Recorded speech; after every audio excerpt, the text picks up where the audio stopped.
Chapter number 8 ધોરણ 12 જાવામાં class અને ઓબ્જેક્ટ માટે ચેપ્ટર નંબર 8 એ કુલ 10 માર્ક્સનું ચેપ્ટર છે વેટેજ કોમર્સની અંદર. તો ખૂબ જ ધ્યાનથી વિદ્યાર્થી મિત્રો ધ્યાનમાં લેવાનું છે. જાવામાં ક્લાસ અને ઓબ્જેક્ટ એટલે ક્લાસ શું છે અને ઓબ્જેક્ટ શું છે બંને વસ્તુ આપણે ધ્યાનમાં લઈશું. પહેલું ક્લાસ લઈએ છીએ.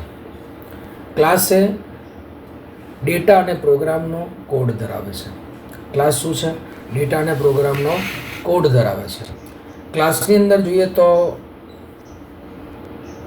જાવામાં ફક્ત એક ક્લાસ વાપરવો શક્ય છે. તેમજ જો તો ઘણા મોટા વિનિયોગો જ્યારે ધરાવતા હોઈએ તો સોફ્ટવેર ડિઝાઇન કરતી સમયે સંપૂર્ણ વિનિયોગને અલગ ઘટકોમાં વિભાજિત કરી દેવા તે તાર્કિક રીતે સંબંધિત કાર્ય કરે છે. કહેવાનો મતલબ છે કે એક પણ ક્વેશ્ચન માંથી પૂછાય 10 માર્ક્સનો ચેપ્ટર છે. વિદ્યાર્થી મિત્રો ખૂબ જ ધ્યાનમાં લેવાનું આપણે. તો જાવામાં ક્લાસ શું છે? ક્લાસ જાવામાં ક્લાસ એક સમાન લાક્ષણિકતા ધરાવતા અનેક ઓબ્જેક્ટનું એક માળખું છે.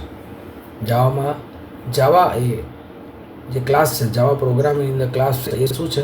સમાન લાક્ષણિકતા ધરાવતા અનેક ઓબ્જેક્ટનું એક માળખું છે. ક્લાસ કોઈ ચોક્કસ ઓબ્જેક્ટ જોડની લાક્ષણિકતા સમાવે છે. જાવામાં ક્લાસ ચાવીરૂપ શબ્દનો ઉપયોગ કરીને વ્યાખ્યાયિત કરવામાં આવે છે. એટલે ક્લાસ એક ચોક્કસ ઓબ્જેક્ટ જૂથની લાક્ષણિકતા સમાવે છે. લાક્ષણિકતાનો અર્થ છે કોઈ પણ ઓબ્જેક્ટ હોય એની દરેકની પોતપોતાની લાક્ષણિકતાઓ હોય છે અને દરેક લાક્ષણિકતાનો ઉપયોગ એની કિંમતના આધાર ઉપર થતો હોય છે. તો તે એક મારના ક્વેશ્ચનમાં આપણે અહીંયાથી પૂછાય, આપણે ધ્યાનમાં લેવાનું છે. એક બીજું છે જાવામાં ક્લાસ ચાવીરૂપ શબ્દનો ઉપયોગ કરીને વ્યાખ્યાયિત કરવામાં આવે. ચાવીરૂપ શબ્દો એટલે શું? એવા શબ્દો ઉપયોગ જે અર્થ સરખો થતો હોય, એનો અર્થહીન હોય, અર્થવાળું હોય તો એને નામ આપીને આપણે શબ્દને વ્યાખ્યાયિત કરી શકીએ છીએ. જેમ કે આપણે ક્લાસ નેમ, ધારો કે આપણે પ્રોગ્રામની શરૂઆત કરે છે કે સાદા વ્યાજના પ્રોગ્રામ બનાવે છે, ત્યાં ઇન્ટીઝર નામનો ક્લાસને નામ આપવું પડે છે. ક્લાસનું નામ આપે છે ઇન્ટીઝર, અથવા તો આપણે ઇન્ટીઝર છે ની અંદર આવે તો ત્યાં ઇન્ટરેસ્ટ તરીકે ક્લાસને વર્ણવી શકાય. તો ઇન્ટરેસ્ટ શબ્દ જે ચાવેલું શબ્દ કહેવામાં આવે છે. તો એક મને ક્વેશ્ચનમાં પૂછે, આપણે ધ્યાનમાં લેવાનું છે. ક્લાસની જાતે છગડિયા કૌંસની અંદર વેરિયેબલ અને મેથડ મુકાય છે. અલગ અલગ મેથડ, દરેકની કાર્ય કરવાની મેથડ અલગ અલગ હોય છે, એ જોવા મળે છે. બીજું, જાવામાં દરેક ક્લાસને 2 ઘટકથી બનેલો છે. જાવામાં દરેક ક્લાસ છે 2 ઘટકનો, એક એટ્રીબ્યુટ છે અને એક બિહેવિયર છે. એટ્રીબ્યુટ અને બિહેવિયર. તો એટ્રીબ્યુટ શું છે, બિહેવિયર શું છે આપણે જોઈશું. એટ્રીબ્યુટ એ ક્લાસમાં ચલને વ્યાખ્યાયિત કરવામાં આવે છે. એટ્રીબ્યુટને ક્લાસમાં ચલથી વ્યાખ્યાયિત કરે. એટ્રીબ્યુટને ક્લાસના ચલ છે એનાથી વ્યાખ્યાયિત કરવામાં આવે છે. એક મને ક્વેશ્ચનમાં પૂછાય. બિહેવિયરને ક્લાસમાં મેથડથી વ્યાખ્યાયિત કરવા છે. એક મને ક્વેશ્ચન અહીંયાથી પણ પૂછાય. મેથડનો ઉપયોગ એટ્રીબ્યુટને મેળવવા માટે અંતે તેમાં ફેરફાર કરવા માટે થાય છે. અંતની સમયમાં જ્યારે બિહેવિયર હોય તો ફેરફાર કરવા આપણે જરૂર પડતી હોય છે ત્યારે આપણે લેતા હોય છે. ત્યાર 3 પગલાં ઓબ્જેક્ટને 3 પગલાંની જરૂર પડે છે. પહેલું પગલું છે ડિક્લેરેશન. ડિક્લેરેશન એટલે કોઈ પણ ક્લાસને ડિક્લેર કરવો, મતલબ ઘોષિત કરવો, તો ડિક્લેરેશન કહેવાય છે. એના નામ આપીને ક્લાસને ઘોષિત કરી શકાય છે, તો ડિક્લેરેશન છે. બીજું છે ઇન્સ્ટિટ્યુશન્સ. મેમરી ફાળવીને ઓબ્જેક્ટ બનાવવા માટે ન્યૂ શબ્દ વાપરવો પડે.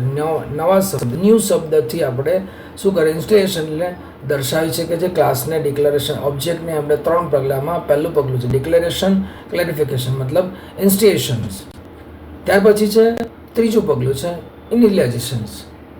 નવા બનાવેલા ઓબ્જેક્ટને કિંમત આપવા માટે કન્સ્ટ્રક્ટર વિશિષ્ટ પ્રકારની મેથડને કોલ કરવામાં આવે છે.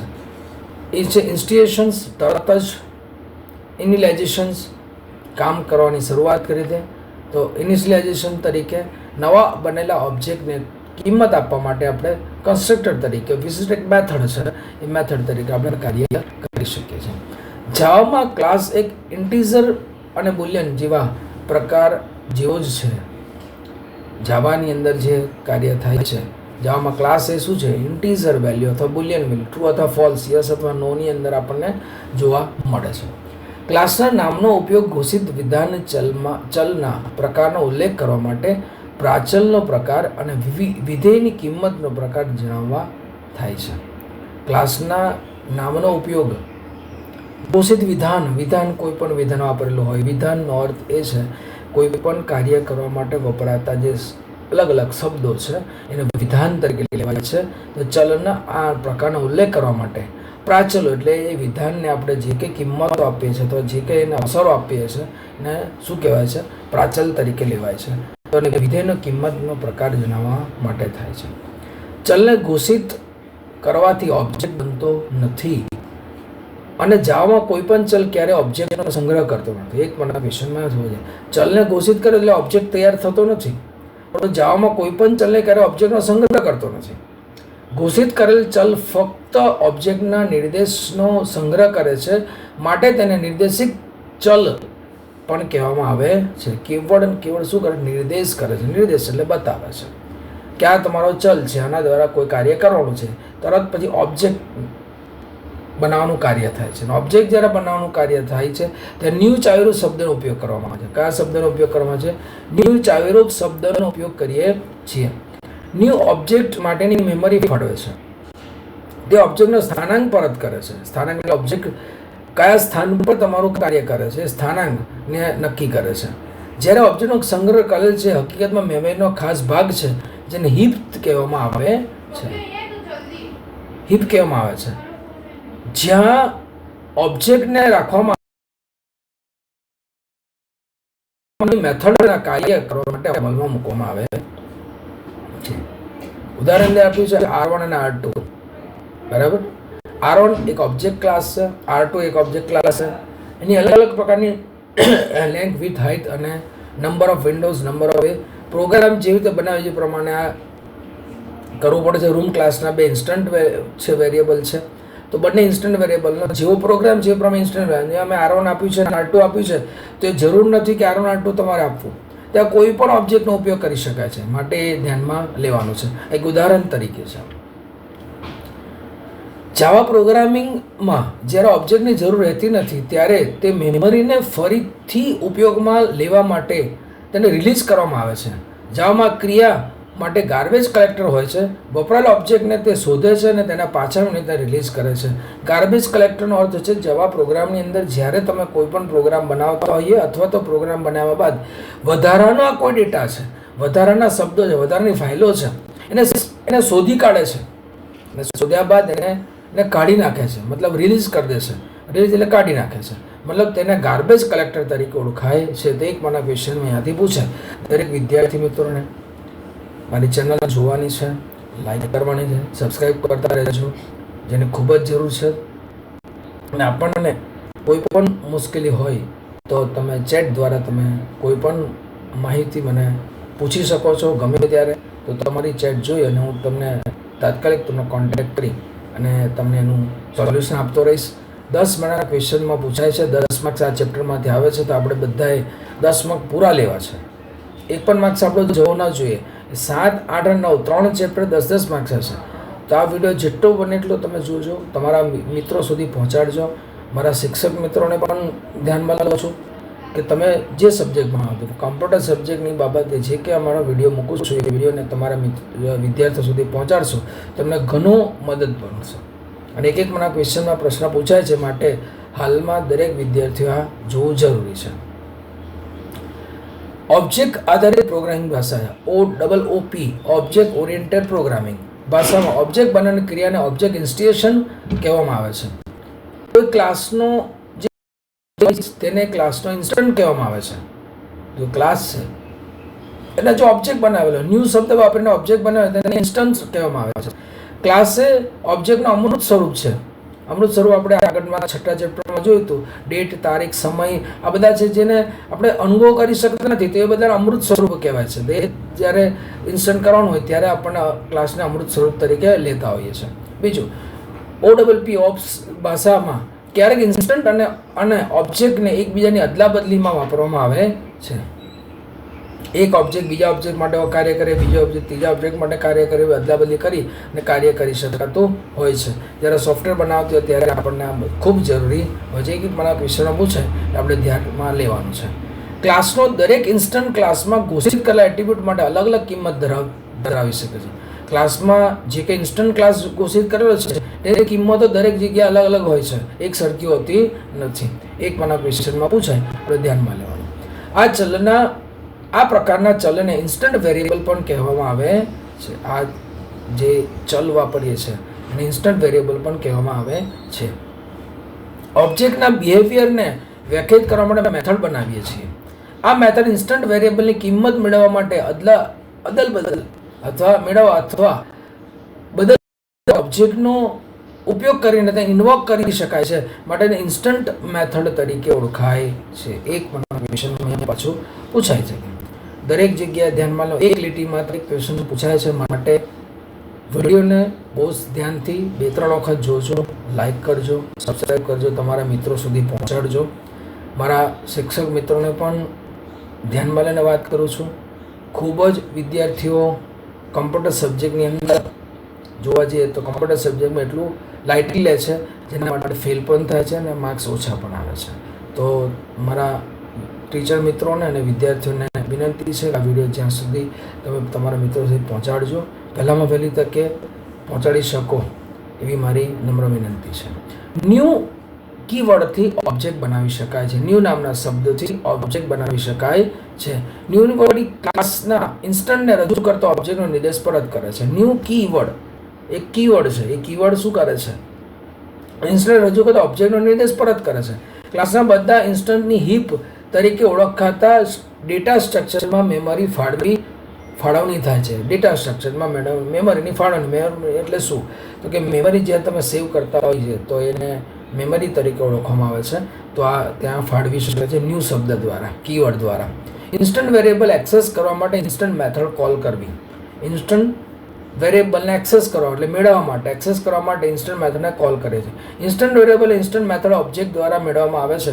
તેનો નિર્દેશ નીચે જણાવેલા પ્રમાણે ડોટ દ્વારા કરી શકાય છે. વચ્ચે શું મૂકવા? ઓબ્જેક્ટના રેફરન્સ તરીકે ડોટ મૂકી અને રેફરન્સ અને ઇન્સ્ટન્ટ વેરિયેબલ બંનેને છૂટા કરી શકાય છે. મતલબ કે અલગ દર્શાવી અને આપણે મેથડને કોલ કરી શકીએ છીએ. જ્યારે આપણે એક જ ક્લાસની મેથડની અંદર ઇન્સ્ટન્ટ વેરિયેબલ વાપરીએ છીએ ત્યારે તે ડોટ વાપરવાની કોઈ જરૂર રહેતી નથી. જ્યારે આપણે એક જ ક્લાસમાં મેથડની અંદર ઇન્સ્ટન્ટ વેરિયેબલ વાપરતા હોય ત્યારે ડોટની જરૂર રહેતી નથી, ડોટની જરૂર હોય છે.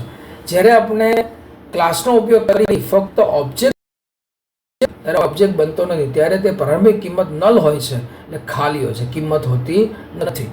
આ પ્રકારના નલ રેફરન્સ અથવા નલ પોઈન્ટનો ઉપયોગ અમાન્ય છે. ક્લાસ અને વેરિયેબલ ક્લાસ, બરાબર છે. ક્લાસ અને વેરિયેબલ ક્લાસ શું છે આપણે જોઈશું. ક્લાસ અને વેરિયેબલ ક્લાસ એ શું છે, બરાબર. તો ક્લાસ અને વેરિયેબલ ક્લાસને કેવી રીતે લેવાય છે? તો ક્લાસ અને વેરિયેબલ ક્લાસ ચલ ડેટાના પ્રકાર તરીકે સ્ટેટિક કીવર્ડ વાપરીને ક્લાસમાં ઘોષિત કરવામાં આવે છે. અને સ્ટેટિક વેરિયેબલ ક્લાસ વેરિયેબલ કહેવાય છે. ક્લાસ વેરિયેબલ ઇન્સ્ટન્ટ વેરિયેબલની કિંમત ઇન્સ્ટન્ટમાં સંગ્રહ કરવામાં આવે છે, જ્યારે ક્લાસ વેરિયેબલની કિંમત ક્લાસમાં પોતાનામાં જ સંગ્રહ કરવામાં આવે છે. સ્ટેટિક ઇન્સ્ટન્ટ વિન્ડોઝ આ તમને દર્શાવે છે. ત્યાં પછી શું સ્ટેટિક વેરિયેબલ અને વેરિયેબલ ક્લાસ વેરિયેબલ કહેવામાં આવે છે. ઇન્સ્ટન્ટ વેરિયેબલની કિંમત ઇન્સ્ટન્ટમાં સંગ્રહ કરવામાં આવે છે, જ્યારે ક્લાસ વેરિયેબલની કિંમત ક્લાસમાં પોતાનામાં સંગ્રહ કરવામાં આવે છે. ઇન્સ્ટન્ટ વેરિયેબલ સાથેના ક્લાસમાં નીચેનું વિધાન ઉમેરી શકાય છે. મતલબ કે નીચે જે આપણને આપેલું છે વિધાન એ પ્રમાણે આપણે ઉમેરી શકીએ છીએ. ક્લાસ વેરિયેબલની ક્લાસ મેથડ ડેફિનેશન પહેલા સ્ટેટિક ચાવીરૂપ શબ્દ વડે ઘોષિત કરવામાં આવે છે. એક મહિના પ્રશ્નમાં પૂછે ક્લાસ વેરિયેબલની કિંમતની ક્લાસ મેથડ ડેફિનેશન પહેલા કયા શબ્દ દ્વારા ઘોષિત કરવામાં છે? તો સ્ટેટિક શબ્દ દ્વારા ઘોષિત કરવામાં આવે છે.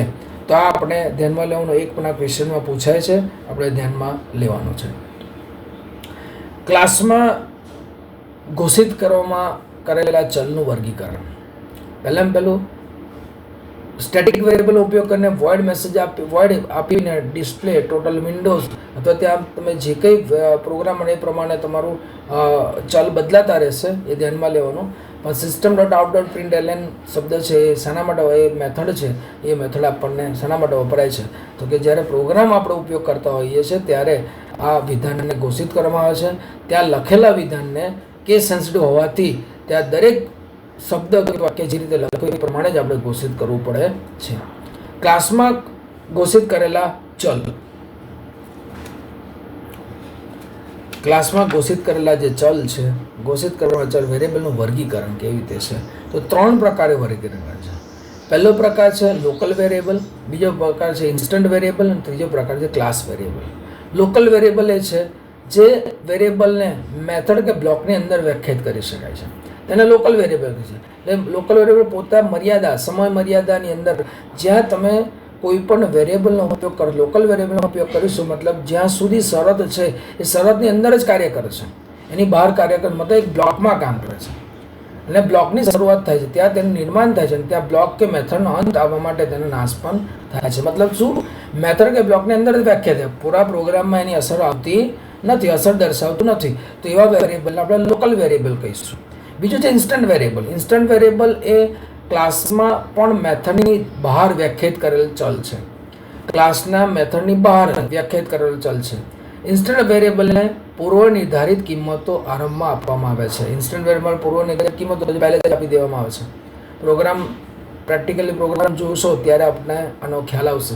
ઇન્સ્ટન્ટ વેરિયેબલનો ઉપયોગ શું છે, તરત કરવાનો છે, ઇન્સ્ટન્ટ વેરિયેબલ વપરાય છે. બીજું છે ક્લાસ વેરિયેબલ.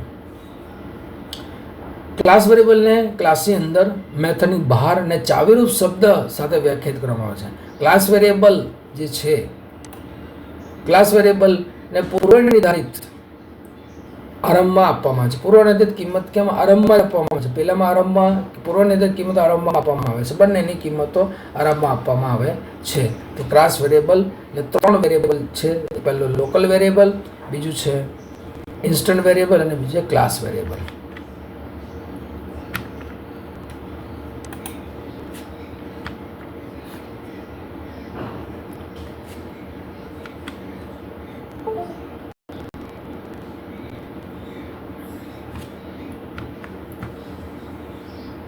બીજું છે પોલીમોર્ફિઝમ. બરાબર છે.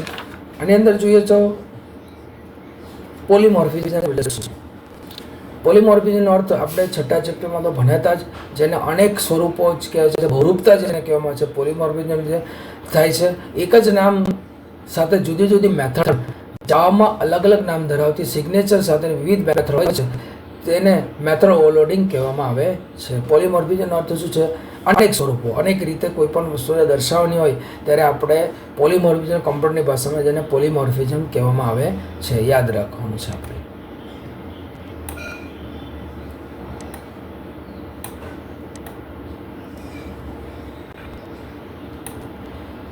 પછી જોઈશું આપણે કન્સ્ટ્રક્ટર. કન્સ્ટ્રક્ટર એક પ્રકારની મેથડ છે જે નવા ઓબ્જેક્ટ નિર્મિત કરવા માટે ઇન્વોક કરવામાં આવે છે. નવા ઓબ્જેક્ટ એટલે કન્સ્ટ્રક્ટર એક પ્રકારની મેથડ છે જે નવા ઓબ્જેક્ટ નિર્મિત કરતા સમયે ઇન્વોક કરવામાં આવે છે. ઇન્વોક એટલે કાઢી નાખવામાં આવે છે, મતલબ એને ખાલી આગળ લઈ જવામાં આવે છે. અને આ કન્સ્ટ્રક્ટરનું નામ ક્લાસના નામ સમાન જ હોવું જોઈએ. અન્ય મેથડની જેમ કન્સ્ટ્રક્ટરને પણ ઓવરલોડ કરી શકાય છે. ઓવરલોડિંગ એટલે એને કાર્ય કરવા માટે વપરાય છે. એક્સેસ કંટ્રોલ માટે વિઝિબિલિટી મોડિફાયરો. બરાબર. કન્સ્ટ્રક્ટરનો અર્થ શું છે તે આપણે સમજ્યા છે. કન્સ્ટ્રક્ટર બીજું છે, કન્સ્ટ્રક્ટર પરત કરતો રિટર્ન હોતો નથી. જ્યારે નવો પ્રક્રિયા આપણે ઓબ્જેક્ટ બનાવવામાં આવે છે ત્યારે કન્સ્ટ્રક્ટરની અંદર જોઈએ છે ઓવરલોડિંગ છે. કન્સ્ટ્રક્ટર ઇન્વોક કરવામાં આવે છે. અન્ય મેથડની જેમ કન્સ્ટ્રક્ટર ઓવરલોડ કરી શકાય, અલગ અલગ પ્રાચલોની યાદી બનાવી શકાય છે. દાખલા તરીકે કોઈ પણ પ્રોગ્રામ બનાવતો હોય ત્યારે આપણે પહેલાં પેલું રૂમ નામનો એક ઓબ્જેક્ટ આપણે બનાવતા હોય, રૂમની અંદર ઘણા બધા પ્રાચલોનો ઉપયોગ કરીએ છીએ અલગ અલગ પ્રકારે. Number of row, number of windows, number of, બરાબર, અલગ અલગ પ્રકારની વિન્ડોઝ છે, લાઇટ, નંબર ઓફ લાઇટ્સ, કેટલી લાઇટ્સ એક રૂમમાં તમે મૂકો છો, તે બધા ઓબ્જેક્ટનો ઉપયોગ કરી અને આપણે એને અલગ અલગ રીતે લેન્થ આપીને એને વેરિયેબલો આપીને કાર્ય કરી શકાય છે. તે કન્સ્ટ્રક્ટર તરીકે વપરાય છે. ત્યારબાદ જોઈએ આપણે તો કે એક્સેસ કંટ્રોલર. બરાબર છે. એક્સેસ કંટ્રોલમાં વિઝિબિલિટી મોડિફાયરો. એક્સેસ કંટ્રોલ એ દ્રશ્યતાની નિયંત્રણ બાબત છે. દ્રશ્યતા નિયંત્રણ બાબત. વિઝિબિલિટી એ મોડિફાયર તરીકે પણ ઓળખાય છે. વિઝિબિલિટીને શું મોડિફાયર તરીકે દેખાય. આ પ્રકારના 3 પ્રકારના મોડિફાયર, 4 પ્રકારના મોડિફાયરો છે. સુરક્ષા અને પ્રોટેક્શન માટે 4 છે: પબ્લિક, પેકેજ, પ્રોટેક્શન અને પ્રાઇવેટ. પબ્લિક, પેકેજ અને પ્રોટેક્શન અને પ્રાઇવેટ. પબ્લિક, પ્રોટેક્શન અને પ્રાઇવેટ મોડિફાયર ચલ મેથડનો પ્રકાર છે. જ્યારે કોઈ પણ મોડિફાયર ન વાપરેલો હોય ત્યારે પૂર્વનિર્ધારિત પ્રકારની વિઝિબિલિટી પેકેજ છે જેને ક્લાસમાં સમાવેલા હોય છે. પૂર્વનિર્ધારિત એટલે પહેલેથી જ આપેલું હોય એ પ્રકારે. પેકેજ વિવિધ ક્લાસને વ્યાખ્યા માટે સોર્સ કોડનો પેકેજ વિધાન સૌથી પ્રથમ કોમેન્ટ ન હોય અને બ્લેન્ક લીટી ન હોય તે રીતે ઉમેરી શકાય છે. પબ્લિક કોઈ પણ મેથડને ચલ વ્યાખ્યાયિત હોય કરેલો હોય ત્યારે તે વિઝિબલ હોય છે. ચલ કે મેથડ પહેલાં પબ્લિક મોડિફાયર વાપરવામાં આવે છે. ત્યારબાદ આપણે જોઈશું તો કે પેકેજ. બરાબર, પેકેજ શું છે? પેકેજ એ બીજા સ્તરનો એક્સેસ છે જેને નિશ્ચિત નામ નથી, ડિફોલ્ટેડ સ્તરનું પ્રોટેક્શન છે જે પબ્લિક ચલ કરતા, બરાબર છે, પબ્લિક ચલ કરતા તેની અંદર એ પેકેજ માટે છે પૂર્વ નિર્ધારિત ગણવામાં આવે છે. એટલે પબ્લિક ચલ છે જે એ બરાબર છે, ધ્યાનમાં લેવાનું છે. પેકેજની અંદર જોઈશું તો પહેલું જોઈએ પેકેજને. બીજા સ્તરમાં કોઈ નિશ્ચિત નામ નથી, ઘોષિત કરવા વિધાનમાં જણાવવામાં આવે છે, મતલબ તેને પૂર્વ નિર્ધારિત રીતે જણાવી શકાય છે. જે પબ્લિક ચલ કરતા, બરાબર છે, પબ્લિક ચલ કરતા એ શું છે કે એક્સેસ કરી શકાય છે, મેથડને ચલ એક્સેસ કરી શકાય છે અને તેની મોડિફાયરની ગેરહાજરી પણ. પેકેજનો અર્થ છે એકબીજા સ્તરનો એક્સેસ છે, એકબીજા સ્તરનો એક્સેસ છે. આ બીજા સ્તરનો એક્સેસ છે જેને કોઈ નિશ્ચિત નામ નથી. ઘોષિત વિધાનમાં કોઈપણ પ્રકારના એક્સેસ મોડિફાયરની ગેરહાજરી વડે જણાવવામાં આવે છે. ગેરહાજરી હોય ત્યારે જણાવવામાં આવે છે જેને પેકેજ તરીકે. આ ડિફોલ્ટ સ્તરનું પ્રોટેક્શન છે. તેનો વિસ્તાર પબ્લિક કરતાં ચલ કરતાં ઓછો છે. પેકેજમાં જેવા ક્લાસો સમાવેશ હોય ત્યારે જગ્યાથી ચલને મેથડને એક્સેસ કરી શકાય છે. આ જે પેકેજ માટે વાપરવામાં આવે છે, આપણે ધ્યાનમાં લેવાનું છે. અહીં આપણે જોઈશું તો પ્રોગ્રામની અંદર જ્યારે જોઈશું તો સોર્સ વિધાનને હશે ત્યારે પેકેજ સાથે પૂર્વ નિર્ધારિત ગણવામાં આવે છે. આથી તેના સ્તરને આપણે પ્રોગ્રામે પબ્લિક બરાબર જ હોય છે. ત્યારબાદ જોઈશું પ્રાઇવેટ. પ્રાઇવેટ એટલે શું છે? પ્રાઇવેટનું પ્રોટેક્શન આપણે સૌથી ઉચ્ચ કક્ષાનું પ્રોટેક્શન મળી છે. એક બનાવ ક્વેશ્ચન અહીંયા પૂછે તો વિદ્યાર્થી મિત્રોને ધ્યાનમાં લેવાનું, જ્યારે તમે કોઈ પણ ચેપ્ટરને અને વેટેજ પ્રમાણે ધ્યાન આપશો તો આપણને ખ્યાલ આવશે કે વેટેજ કેટલું છે. એનું 10 માર્કનું વેટેજ છે, માટે આપણે એક મના ક્વેશ્ચન લેવાના છે. માટે આ તમારા ચેપ્ટરને થિયરિટિકલ જ્યારે જોવા જશે તો એક મના ક્વેશ્ચન અહીંયાથી ખૂબ જ પૂછાય છે, તો આપણે ધ્યાનમાં લેવાનું છે. પ્રાઇવેટ એટલે શું? પ્રાઇવેટ એટલે જેના નામ પ્રાઇવેટ એટલે પોતે જાતે. તો પ્રાઇવેટ એટલે પ્રોગ્રામને સૌથી ઉચ્ચ કક્ષાનું પ્રોટેક્શન છે. ઉચ્ચ કક્ષાનું પ્રોટેક્શન ચલને, મેથડ અને ચલને ક્લાસની અંદર જ વ્યાખ્યાયિત કરે છે ને તે અન્ય ક્લાસ દ્વારા જોઈ શકાતું નથી. તે ડેટા એન્કેપ્સ્યુલેશન પૂરું પાડે છે, બહારની દુનિયાથી ડેટાને છુપાવે છે. મતલબ એન્કેપ્સ્યુલેશન માટે ઘણું આપણે જોયું છે, આપણે ધ્યાનમાં લેવાનું. જે ઘટક સીધા જ કોઈપણ સાથે તેના સબક્લાસના સમાવેશ સાથે સહિયારું ન હોય તો તેને પ્રાઇવેટ છે. સબક્લાસ સાથે સહિયારું ન હોય તો તેને કેવું છે? પ્રાઇવેટ છે. ડેટા એન્કેપ્સ્યુલેશન પૂરો પાડવાનો સૌથી શ્રેષ્ઠ માર્ગ શક્ય એટલો વધારેમાં વધારે ડેટા પ્રાઇવેટ કરવાનો છે. એક પ્રાઇવેટ એટલે ડેટાને બને એટલો પ્રાઇવેટ કરવા માટે તમારા પ્રોગ્રામમાં કોઈ પણ પ્રોબ્લેમ આવતો નથી. તેની રચનાને અમલીકરણની ક્રિયા અલગ કરે છે. તેનું કાર્ય કરવા માટે કોઈ ક્લાસને અન્ય ક્લાસની માહિતી જણાવવાની જરૂરિયાત ઓછામાં ઓછી હોય છે, જેને પ્રાઇવેટ તરીકે લઈએ છીએ. આપણે પ્રાઇવેટ એટલે પ્રોગ્રામ જ્યારે બનાવતો ત્યારે અમુક પ્રોગ્રામ એવા છે કે તે પ્રકારની કોઈ એરર બતાવે નહીં, ત્યાં આગળ કોઈ પણ પ્રોબ્લેમ આવે નહીં, અને જ્યારે પ્રોગ્રામ આપણે રન કરતા હોય ત્યારે સરળતાથી આપણો પ્રોગ્રામ કાર્ય કરી શકે, તો તેને પ્રાઇવેટ તરીકે જે ઉચ્ચ કક્ષાનું પ્રોટેક્શન કહેવામાં આવે છે. ત્યારબાદ જોશે એક્સેસ અને મ્યુટેટર. એક્સેસ અને મ્યુટેટર શું છે? બીજું છે એક્સેસ અને મ્યુટેટર છે. માન્ય પ્રણાલિકા પ્રમાણે એક્સેસ અને મ્યુટેટર મેથડના નામ ચલના નામનો પ્રથમ અક્ષર કેપિટલ બનાવે પૂર્વક તરીકેનો અનુક્રમે ગેટ અને સેટ લખવાથી બને છે. શું લખવાથી બને છે? ગેટ અને સેટ લખવાથી બને છે. જ્યારે આપણે મેથડ પ્રાઇવેટ ઘોષિત કરીએ ત્યારે એક્સેસ મર્યાદિત કરીએ છીએ ત્યારે આપણો હેતુ અન્ય ક્લાસની મેથડ વડે તે સીધા એક્સેસ કરવાની અથવા તો તેમાં ફેરફાર કરીને તેનું રક્ષણ કરવાનો હોય છે. ત્યારે આપણે ગેટ અને સેટ નામનો ઉપયોગ કરતી હોઈશું ત્યારે શું છે? આપણા પ્રોગ્રામથી એને આપણા પ્રોગ્રામમાં દરેક વસ્તુથી બહારની વ્યક્તિઓથી એને શું કરી શકાય છે, અમને સેવ કરી શકાય છે. તો ત્યાં આગળ એક્સેસર મેથડ તરીકે વપરાય છે. અન્ય વ્યક્તિઓ દ્વારા માન્ય રાખતા હોય ત્યારે મ્યુટેટર મેથડ લખીએ છીએ. જો આપણે આ ડેટાને ફેરફાર અન્ય વ્યક્તિ દ્વારા માન્ય રાખતા હોય ત્યારે આપણે ગેટર વાપરતા હોય છે મ્યુટેટર તરીકે. માન્ય પ્રણાલિકા એક્સેસ મ્યુટેટર મેથડના ચલના નામનો પ્રારંભ કરે છે. તો આ પ્રણાલિકાને કારણે આપણે એક્સેસ મેથડને ગેટર તરીકે અને મ્યુટેટર મેથડને સેટર તરીકે ઓળખવામાં આવે છે.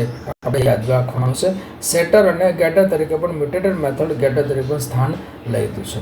ત્યારબાદ જોઈએ તો કોઈ પણ કિંમત આપે, જો કોઈ પણ બીજી મેથડને ફક્ત કિંમત વાંચવાથી જ પરવાનગી આપતા ઈચ્છા હોય ત્યારે ગેટર મેથડ વાપરવી જોઈએ. અને જો આપણે અન્ય મેથડને ડેટા કિંમત ફેરફાર કરવાની પરવાનગી આપતા હોઈએ તો આપણે સેટર મેથડનો ઉપયોગ વાપરવામાં આવે છે. ક્યારે ગેટર વાપરવું, ક્યારે સેટર વાપરવું. સેટર ત્યારે વાપરવું જ્યારે પરવાનગી આપેલી વાંચવાની જ પરવાનગી આપવામાં આવે ત્યારે સેટર વપરાય છે. પણ કિંમત બદલવાની પરવાનગી તો ગેટર વાપરવામાં આવે છે. અને કિંમત પરવાનગી બદલવાની હોય ત્યારે આપણે સેટરનો ઉપયોગ કરતા હોઈએ છીએ. એક પણ ક્વેશ્ચન અહીંયા પૂછે, આપણે ધ્યાનમાં લેવાનું છે.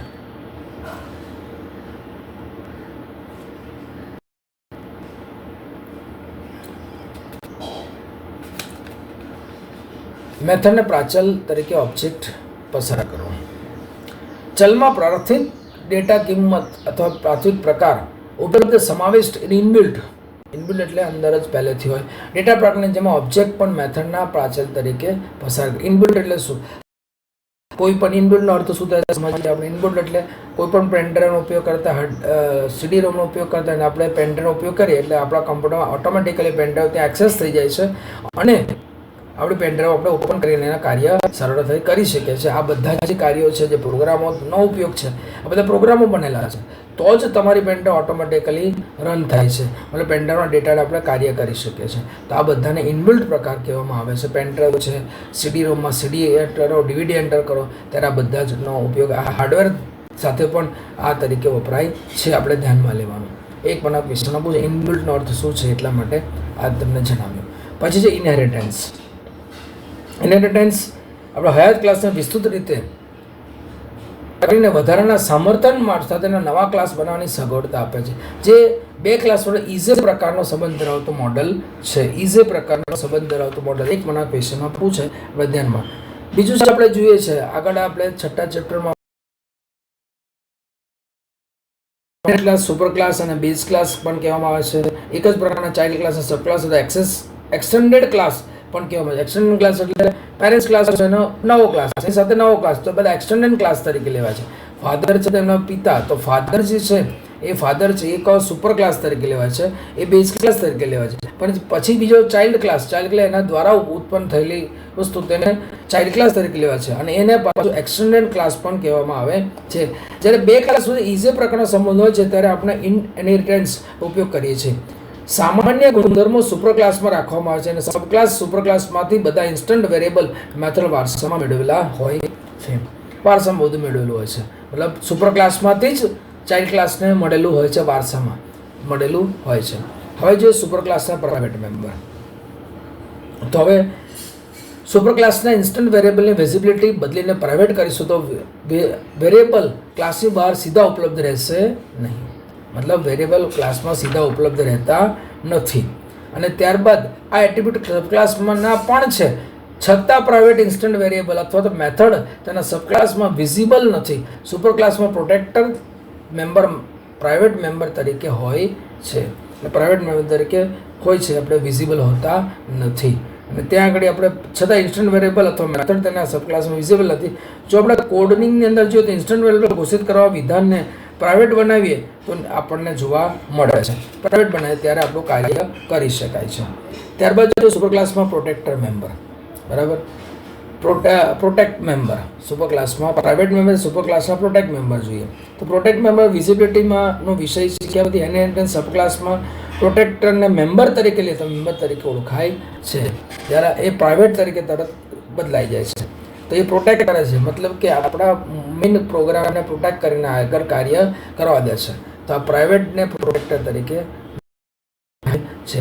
ત્યાર પછી છે કમ્પોઝિશન અને એગ્રીગેશન. આમનો છઠ્ઠા ચેપ્ટર આપણે જોયેલું છે કમ્પોઝિશન અને એગ્રીગેશનનું કાર્ય, તો એના પર ધ્યાન ફોકસ કરીશું. એટલે 7મું ચેપ્ટર, 6ઠું ચેપ્ટર, 7મું, 8મું ચેપ્ટર, 9મું ચેપ્ટર, બધા ચેપ્ટરમાં 10-10 માર્ક્સ છે. તો આપણે બધા જ વિદ્યાર્થી મિત્રોને જણાવવાનું કે મારી ચેનલને સબસ્ક્રાઈબ કરજો, લાઈક કરજો અને કોમેન્ટ દ્વારા તમે જે કંઈ મુશ્કેલી નડતી હોય એ મુશ્કેલીનું નિવારણ વહેલી તકે તમને સમજાવવામાં આવશે. તો આપણે ધ્યાનમાં લેવું. ત્યારબાદ નવા વિડીયો મારા જે આવશે એ અલગ અલગ ચેપ્ટરના આવવાના છે. એની સાથે હું ચેપ્ટર નંબર 1થી માંડીને ચેપ્ટર નંબર 13 સુધી જેટલા ચેપ્ટર તેના દરેકના ક્વેશ્ચન આન્સરો સાથે પણ એક વિડીયો બનાવવાનો છું, જેની અંદર તમને ખૂબ લાભ થશે. એમાં ચેપ્ટર વાઇઝ તમને આન્સર સાથે તમને મળશે અને એમાં પણ સમજાવવામાં આવશે કે કઈ જગ્યાએ કયા પ્રશ્ન ક્યાંથી પૂછાય છે. તો આપણે ખૂબ જ ધ્યાનથી વિડીયોને ધ્યાનમાં લેવાનો છે. તમારા મિત્રો સુધી પહોંચાડજો એ મારી વિનંતી છે. અને સબસ્ક્રાઈબ ખાસ કરજો, ખૂબ જ વહેલી તકે સબસ્ક્રાઈબ કરજો. જેટલા વહેલા સબસ્ક્રાઈબ કરશે એટલા વહેલા તમને મારા વિડીયો તમને મળતા રહેશે. સબસ્ક્રાઈબ કરજો, લાઈક કરજો અને આ વિડીયોને 1-2 વખત જોતા રહેશો તો આપણને ખ્યાલ આવશે જે તમારા એની અંદર એક્ઝામની અંદર ખૂબ જ કામ લાગવાના છે. Composition aggregation. કમ્પોઝિશન એગ્રીગેશન ક્લાસની રચના છે જે અન્ય ઓબ્જેક્ટનો સમાવેશ કરે છે, જે અલગ અલગ ક્લાસની વચ્ચે હેઝ એ પ્રકારનો સંબંધ ધરાવે છે. તો આ પ્રકારે આપણે ચેપ્ટરને જોયું છે. તો ચેપ્ટરની અંદર ખૂબ જ ધ્યાનથી આપણે ચેપ્ટરને જોવાનું છે, જે તમને ક્વેશ્ચન સાથે ફરી તમારી સાથે એની એ ક્વેશ્ચન સાથે પણ હું તમને બધા ચેપ્ટરોના ડિસ્કશન કરવાનો છું. તો કોઈ પણ મુશ્કેલી તમને નડતી હોય તો મને ચેટિંગ દ્વારા જણાવશો, જેનાથી મને ખ્યાલ આવશે કે તમે અમારા વિડીયોને ધ્યાનથી જોયો છે અને તમને માર્ક્સ 100% કહું છું. મારા જેટલા વિડીયોઝ છે એ બધાના અંદર માર્ક્સ તમને મળશે. તો દરેક વિદ્યાર્થી મિત્રોને મારી વિનંતી છે કે સબસ્ક્રાઈબ કરો, ચેટ કરો, લાઈક કરો અને આપણા વિદ્યાર્થી મિત્રો સુધી પહોંચાડતા રહેશો.